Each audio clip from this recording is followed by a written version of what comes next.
ازيكم عاملين ايه؟ يا رب تكونوا بألف خير. النهارده معانا فيديو لذيذ خفيف كده. ريفيو عن غسالة فريش 9 كيلو فوق اوتوماتيك.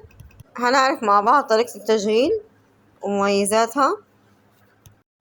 البرامج بتاعة الغسالة بتكون موجودة بالدرجات، وفي تايمر، في كهرباء، مكتوب بالانجليش والعربي، الغسيل درجاته والشطف بدرجاته برضو، والعصر كم مرة، ومستوى المية والتأخير هنعرف مع بعض، البرامج ودرجة الحرارة سخن أو بارد، والبرامج اللي تنفع مع الملابس، أنواع الملابس، والكهرباء. ونشوف أهم مميزة فيها. ده شكل حلة الغسالة من جوه، وده الفلتر، وده درج المسحوق. دلوقتي احنا هنعملها تجربة عملية. حطينا الملابس جوه الغسالة.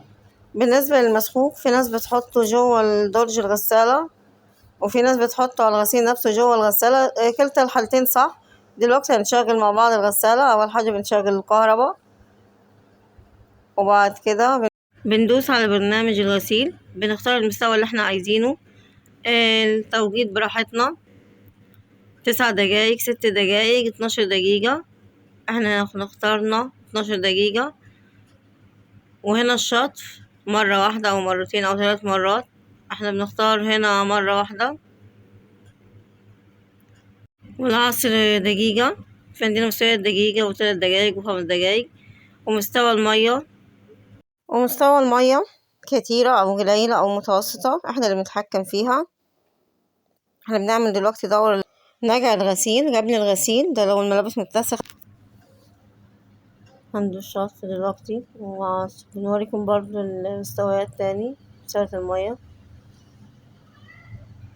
كده بنظبطها على 14 دقيقة نقع الغسيل. أحلى ميزة فيها إنك ممكن لو نسيتي حاجة، لبس من الملابس، ما تحطيه في الغسالة يتغسل، لا دي سهل إنه يتحط لأنه فوق أوتوماتيك. في الأوتوماتيك صعبة شوية، لازم تستني لما البرنامج يخلص خالص فهتكسل، فهتخليها بالمرة للغسلة الثانية. بس دي حلوة خالص بصراحة، إنك لو نسيتي حاجة هتحطيها وقتي. شكل الغسالة من جوه وهي شغالة.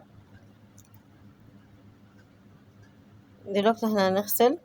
خدت دورة النقع بتاعتها 14 دقيقة قبل الغسيل. في ناس بتحب تعملها، وفي ناس لا عادي معاهم بيغسلوا على طول، براحتكم انتوا طبعا. فاضلها 11 دقيقة نخلص.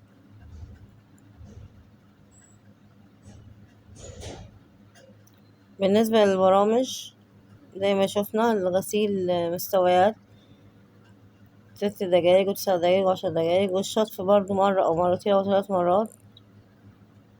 بالنسبة للتأخير، ممكن لو التأخير تظبطيها بعد ساعتين تشتغل، أو 3 ساعات أو ساعة أو 4 ساعات براحتك انتي. بتدوسي على البرامج بتاعتها اللي هي الغسيل، تظبطي المستوى بتاعها والشطف ومستوى المية والكهرباء والتشغيل، وتدوسي على برنامج التأخير. ففي الوقت اللي انت محدداه تلقائي هتلاقيها اشتغلت. وفي هنا البرامج اللي هي تبع الملابس العادية والجينز والحرير برضو والسريع اللي عايزة بسرعة. هنا على الكرمشة والتجفيف بالهواء. البرامج دي مفيدة خالص على فكرة، على حسب الملابس بتاعتك زي ما انتم شايفين. ودرجة الحرارة، عايزة المية تكون سخنة أو باردة، انت اللي بتتحكمي فيها. في ناس بتشتكي ان الغسالة مش بتنظف كويس. العيب بصراحة مش في الغسالة، العيب فينا احنا في استخدامنا احنا ليها.